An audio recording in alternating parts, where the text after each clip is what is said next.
বিদ্যালয়ের পক্ষ থেকে জানানো যাচ্ছে যখন আমাদের টিফিন টাইম হবে তখন ক্লাসে আমরা যে ঘরগুলো আমরা যেটা বলে দেব আপনারা গার্জিয়ান সহ এবং ছাত্রছাত্রী সহ আপনারা সেই রুমে সেই নাম্বার ধরে প্রবেশ করবেন।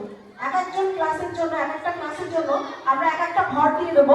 আপনারা শুনে সেই ঘরে যখন টিফিন টাইম হবে আপনারা সেই ঘরে সারিবদ্ধভাবে আপনাদের বাচ্চাদের নিয়ে প্রবেশ করবেন।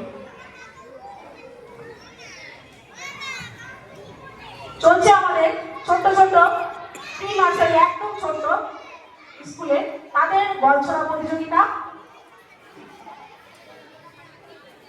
আচ্ছা, এবার তো শেষ হলো আমাদের বালক খ বিভাগ নার্সারি শ্রেণীর বলছড়া প্রতিযোগিতা। তার মধ্যে প্রথম স্থান অধিকার করেছে রায়ান বিশ্বাস, দ্বিতীয় স্থান অধিকার করেছে ত্রিশান ঘোষ, তৃতীয় স্থান অধিকার করেছে সৌম্যজিৎ পাল। এছাড়া সান্ত্বনা পুরস্কার পাবে সৌমিক রায়চৌধুরী, ঈশান ভদ্র, আদ্রিক টিকাদার।